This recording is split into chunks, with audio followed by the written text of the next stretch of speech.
अफगानिस्तान से अमेरिकी सेना की वापसी और तालिबान के हाथों में सत्ता आने के बाद से ही भारत ने अपने कूटनीतिक हितों के हिसाब से कदम उठाने शुरू कर दिए हैं।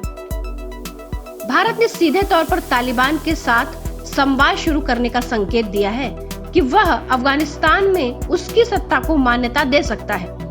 साथ ही यह भी स्पष्ट कर दिया है कि उसके शासन में अफगानिस्तान की जमीन का इस्तेमाल भारतीय हितों के खिलाफ नहीं होना चाहिए। अफगानिस्तान में इस्लामिक स्टेट खुरासान प्रोविंस की सक्रियता और उसमें बड़ी संख्या में भारतीय आतंकवादियों की मौजूदगी भारत की सुरक्षा एजेंसियों के लिए बड़ी चिंता का सबब बन गई है। खुफिया एजेंसियों के अनुसार अफगानिस्तान में ISKP से जुड़े लगभग 200 भारतीय आतंकी हैं। शायद यही कारण है कि विदेश मंत्री S जयशंकर ने संयुक्त राष्ट्र में अफगानिस्तान में IS की सक्रियता के खतरे के प्रति आगाह किया था। खुफिया एजेंसियों से जुड़े एक वरिष्ठ अधिकारी के अनुसार अफगानिस्तान में ISKP में सक्रिय भारतीय आतंकी लगातार भारत में आतंकी मॉड्यूल खड़ा करने की कोशिश में जुटे हैं। पिछले 5 वर्षों में NIA IS से जुड़े लगभग 1 दर्जन केस दर्ज हुए हैं। इन मामलों की जांच के दौरान ISKP से जुड़े कई आतंकियों के बारे में जानकारी मिली है। NIA के वंचित आतंकियों में 25 के अफगानिस्तान में होने की पुष्टि हुई है, लेकिन इन आतंकियों के जिंदा होने या मारे जाने के बारे में कोई जानकारी नहीं मिली है। पिछले दिनों अफगानिस्तान पर तालिबान के कब्जे के बाद बड़ी संख्या में जेल में बंद आतंकियों को छोड़ दिया गया। इनमें बहुत सारे ISKP के आतंकी भी थे।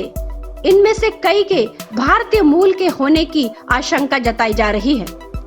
अफगानिस्तान में ISKP में सक्रिय भारतीय आतंकियों के बारे में ज्यादा जानकारी नहीं होने की वजह बताते हुए एक वरिष्ठ अधिकारी ने कहा कि इनमें से अधिकतर वे आतंकी हैं जो सीरिया और इराक में IS के साथ लड़ने के लिए गए थे, लेकिन बगदादी के मारे जाने के बाद और सीरिया और इराक में IS का खात्मा होने के बाद उनसे जुड़े आतंकियों ने विभिन्न देशों का रुख किया था।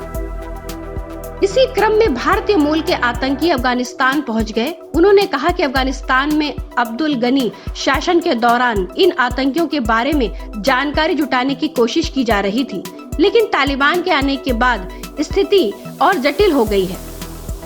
ISKP की गतिविधियों पर नजर रखने वाले एक वरिष्ठ अधिकारी ने कहा कि इन आतंकवादी संगठन की सारी गतिविधियों की ऑनलाइन जानकारी मुंसिफ के छम्म नाम से कोई अपडेट करता है।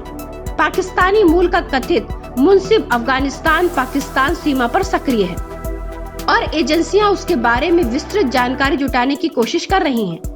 पिछले दिनों NIA ने कर्नाटक के भटकल से जुफरी जावहर दामुनी को गिरफ्तार किया। दामुनी खुद को अफगानिस्तान पाकिस्तान सीमा का सक्रिय बताता था, लेकिन जांच में उसके भटकल में होने की पुष्टि हुई थी।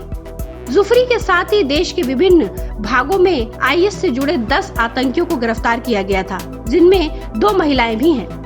Bureau report, public news.